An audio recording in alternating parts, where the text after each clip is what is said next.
olu lusasazo lwendaba kumagumbi ethu osasazo kundlunkulu ye-SABC eAukland Park eRhawutini nazi eziphambili ngokuhlwa nje. Whatever works, that's all that matters. It's an open process, it's transparent, it's diplomatic, it's democratic. People must come up with their problems and with solutions also. Kuzawukhethwa ikomiti ezakukhokhela inkqubo yengxoxo yesizwe kwezi veki zimbini ezizayo. If it was not for AMCO, this commemoration would have been long, distant memory. Namhlanje kubanjwe inkonzo yesikhumbuzo se-13 yembubhisi yabasebenzi emgodini abangama-34 abadutyulwa lwangcolungele ngamapolisa ngakwinduli ikopi emarikana ngaseRustenburg emntla-ntshona. Inzwi khwelo lityala nto zakuthi ayityebanga iteketeke imbizi yale ntlwa yelali xa inje molweni ekhaya. Izityethi zezopolitiko ezemibutho neenkokheli ezahlukeneyo ziphefumle ngemibono eyahlukeneyo ngokuphathelene nengxoxo yesizwe nebelusuku lwesibini iqhuba iYunisa ePitoli. Usomaqhuzu we-Gift of the Givers ngomnye wabangama-30 abachongwe nguMongameli Cyril Ramaphosa ukuphuhlisa injongo yokuva izimvo zabemi beli kwimiba eyahlukeneyo. That's all that matters. It's an open process, it's transparent, it's diplomatic, it's democratic. People must come up with their problems and with solutions also. In terms of the steering committee, they're going to sit and decide how they want to elect the people to fund the steering committee. There's been a lot of suggestions.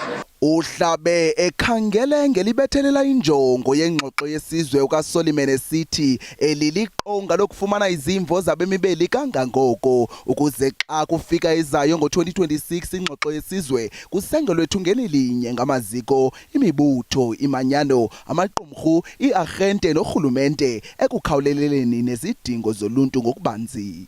Kananjalo umbutho woluntu oqala intswelangqesho i-AOU uthe kungasingathi xhaxhe isibonelelo sabangaphangeliyo ukusukela kwi-370 rand ukuya kwi-1750 rand. Ukwathe ingqalelo yale ngxoxo imele ukuqala ikanti elele eziko nokunqongophala kwamathuba engqesho nanjengoko iyimiba intyontyela ulwaphulo-mthetho kweli. As the Assembly of the Unemployed, we are asking about 1,750 rand for the basic income grant for all, including the precarious workers who are earning less than that, and then they cannot make a living out of those money they are receiving.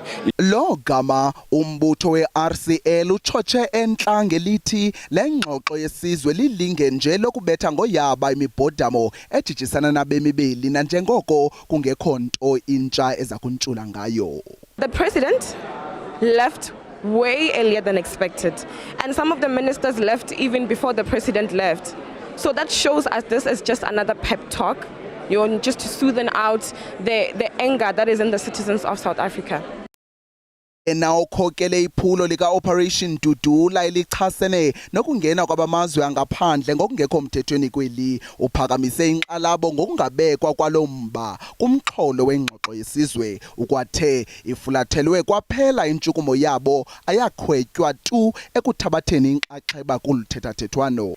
Isithethi sobambele ubongameli uKeith Khoza uthe obambele ubongameli uye waleqa kumaqela wamakhoyi namasen ebeziva ibekelwe bucala kule ngxoxo. Ukanti ke ikomiti ezakuququzelela inkqubo yengxoxo yesizwe iza kutyunjwa kwiiveki ezimbini ezizayo. Lilitha Ntsundwani kwiindaba ze-SABC eRhawutini. Namhlanje kubanjwe inkonzo yesikhumbuzo se-13 yembubhisi yabasebenzi emgodini abangama-34 abadutyulwa lwangcolungele ngamapolisa ngakwinduli ikopi emarikana ngaseRustenburg emntla-ntshona. Lo msitho ubuzinyazwe yintlaningi yemibutho kuquka ezopolitiko, amagqwetha amaxhoba nendyikitya kwaneentsapho zabaswelekayo. Kumsitho oququzelelwe imanyano yabasebenzi emgodini iAMCO njengenhlala yenzeka nobuzinyaswe ngamawakawaka abasebenzi emgodini, iintsapho zamaxhoba kwanintlaningi yezithethi nemvumi. Igqwetha elimele amaxhoba alenyikitya Advocate Dalimpofu ethetha kulo msitho uthe awakasonjululwa onke amatyala namabango ngentlekele yasemarikana. Iicases ezimbini ezibaluleke kakhulu kwezi zishiyekileyo yile case yokuthi kubhatalwe lento sithi zi-constitutional damages to abahlolokazi nabantu abathi bashiwa zizalwane zabo. Na ne case yesibini le case apho siclaima straight directly ku Cyril Ramaphosa ngokwakhe ngoba nguye wathumela amapolisa uba azodubula abantu apha. Umongameli we-AMCU umnumzana Joseph Mathunjwa uyigalele amanzi ingxoxo yesizwe ngelithi inyevulela abasebenzi.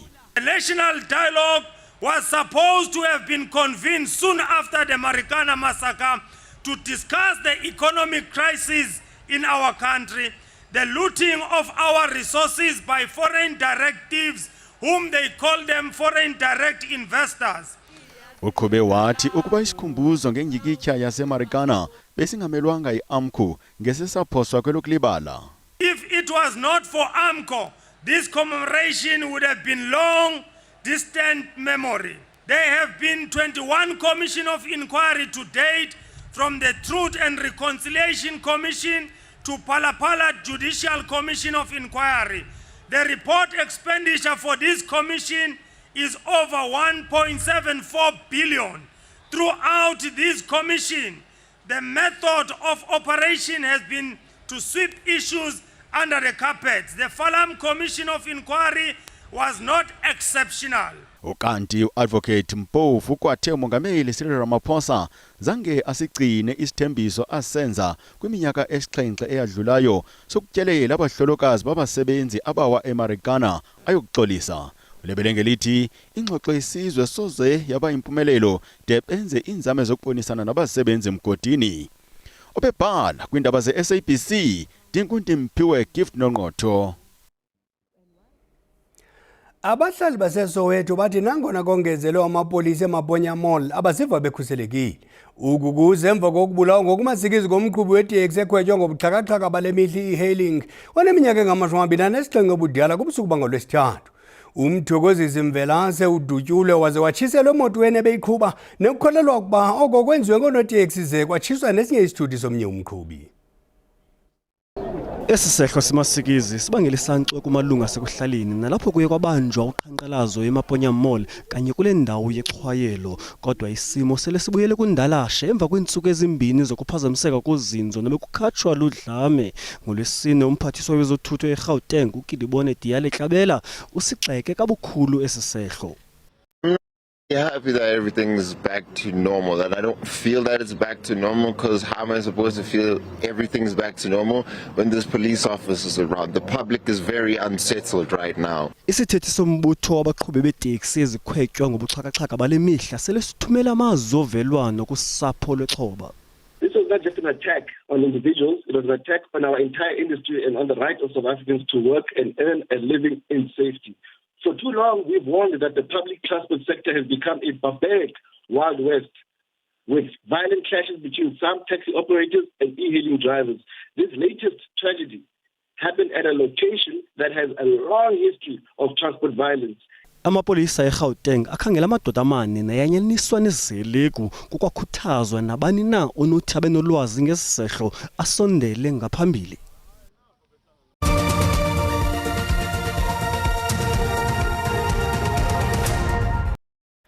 Ngabantu abathandathu abasoleke kwingozi yesigadla nemoto encincikola wendlela N2 KwaZulu-Natal.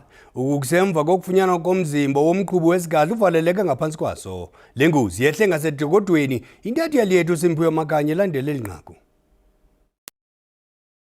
Zasekuseni namhlanje kwenzeke ingozi enyantisa ke umzimba lapha ku N2 ngasedokodweni na ebandakanya le moto esemuva kwami kanye netruck iloli lela elilele phansi. Le ngozi ke idlule nempilo yabantu abahlanu namhlanje ekseni nokuyinto ke eshaqise kakhulu umphakathi walapha. Nje kuleli qophelo ke sizokwamukela umnumzana uNdaba Ezinhle Sibiya okunguyena okhulumela umnyango wezokuthutha lapha esifundazweni KwaZulu-Natal ukuzwa kabanzi ngokuthi kube yini imbangela yayo lengozi. Sibiya sikubingelele sikwamukele indabeni njengomnyango ikuphi esenikuhlanganisile ukuthola ukuthi yini imbangela yale ngozi.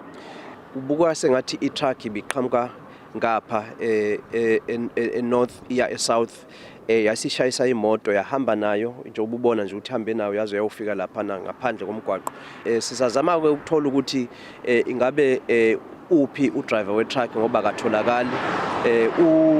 Ungqongqoshe uSiboniso Duma ubhizi njengamanje uchumana ne-Road Traffic Management Corporation okuyibona abazobe sebenza uphenyo. Nomzana uNdabezinhle Sibiyake lo okhulumela umnyango wezokuthutha esifundazweni iKwaZulu Natal. Sinjalo ke isimo lapha emgwaqeni unguthela wayeka uN2 kuzokhumbuleka mbuke lapha ekhaya ukuthi sekujwayelekile ukuthi lo mgwaqo ube nezingozi ezifana nalena eyenzekile namhlanje kuseni ke umphakathi walapha uthi ukhathazekile kakhulu ngesimo sokuphepha ke sawo ke umphakathi. Asibusele ke intambo eGoli kuleli qophelo.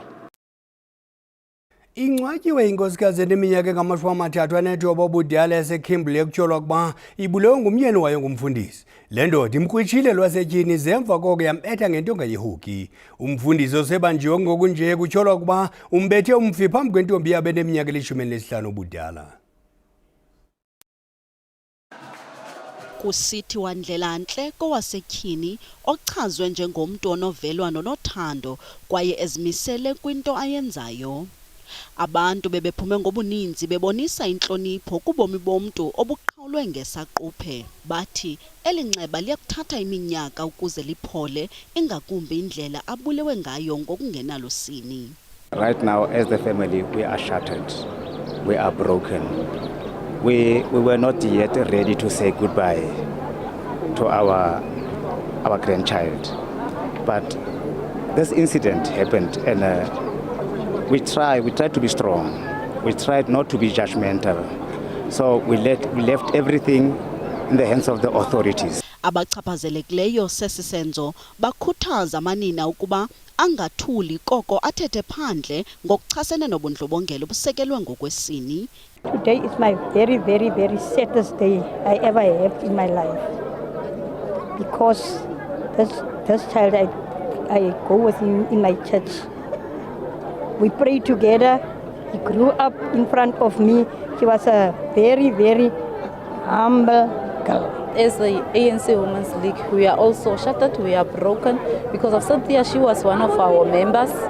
We stood together, we fought together, more especially us as the Women's League. Olusapho lunxungupheleyo luthi lubeka ithemba lalo kwinkqubo yezobulungisa. Umyeni kaMoretata uyalelwe ibheyile kwaye uza kuphinda vele enkundleni kwinyanga ezayo. Isebe lezekhaya likwiphulo lokwandisa inani lamasebe ebhanka akwaziyo ukulungelelanisa ukufakwa kwezicelo nokwenziwa ngokutsha kwezazisi zamakhadi. Ukwangoku ngama-30 amasebe ebhanki ekwaziwayo ukufaka izicelo zezazisi neencwadi zokundwendwela kuwo. Imbi yalapha ekhaya libhengeze kule veki ukuba liza kusebenzisana neebhanki ezinguvimba ezinhlanu. Le nkqubo ifuna ukunciphisa imigca kwaye nokuqinisa ukhuseleko phakathi kwezinye izinto. Ezi bhanki zibalula uCapitec, iFNB, uAbsa, iDiscovery Bank kwaye noStandard Bank. Abemibeli baza kuthi kungekudala bakwazi ukufaka izicelo zezazisi kwezi bhanki. Now is we are using technology to replace the need for duplication. Standard Bank, like all the others, already have everything I mentioned in the form of those IT terminals, the cameras, the fingerprint scanners, and they're already integrated with Home Affairs because of the online verification service that I mentioned. Uthi le nkqubo ayizokuba nendleko ngokuba ezi bhanki ziza kusebenzisa ubuxhaka-xhaka bazo. As well in bottlenecks or in addressing them, it's critically important that we're not creating manual processes here. This is not reliant on a person. It relies on you when you show up to Standard Bank or any of the other partners. When you look into the camera or you put your fingers on a fingerprint scanner, if that confirms against the OVS that you are who you say you are, you proceed and submit your application. I think that this work, I see it as very linked to the work that we are doing with the Prudential Authority, if you think about PaySharp, because the purpose of that is to reduce cash and increase the tax base. And also make the country safer. Isebe lithi le nkqubo intsha iza kuthintela ubuqhophololo nokubiwa kweenkcukacha zabantu. Kwiindaba ze-SABC, Ndingubulelani Philip eKapa. Njengoko eli lisathwaxwa ukukhula kwentswela-ngqesho nenhlupheko, abanye abasetyhini bathengisa ngesondo ukuzondla. Ukuthengisa ngesondo kuya kusanda ePolokwane. Eminye imibutho yoluntu ifuna ukuvunyelwa ngokusemthethweni.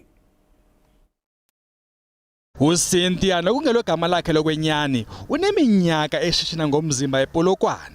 Inhlupheko kunye nobundlobongela busekele kwisini zezona zinto zenkqenkqeza phambili ezamkhokhela kolu rhwebo. Emva kokutsala nzima engafumani umsebenzi, wafaka ngumhlobo wakhe kolu shishini nowayesele eqhuba. uCynthia akadityaniswa nayiphi na indawo yokushishina njengoko ezimele, ekhetha abathengi bakhe kwaye ezibekela namaxabiso akhe ngemiqathango yakhe. I went back home. But I didn't know what I was going to do there. Like, I was desperate. I didn't even have money. I had not even saved up money. So when I got home, life was very, very difficult. I had 2 kids. One of my kids was going to school. I couldn't even pay school fees. uCynthia uthi uzame amatyeli aliqela ukuyeka umsebenzi wokuthengisa ngomzimba. Kodwa ukunqongophala komvuzo obambekayo nongagungqiyo kumbuyisele umva. Recently, I tried. I really tried, but I failed. And I ended up coming back again. uLoveness waseMokopane nofihle igama wayefudula engumthengisi ngomzimba ePolokwane. Umama wabantwana ababini naye wanyanzelwa ukuba ashishine ngomzimba ngenxa yendlala nokungaqeshwa. uLoveness uthi ukuxhatshazwa ngabathengi, impatho gadalala nokuphathwa njengekhoboka kwamenza wathatha isigqibo sokuyeka.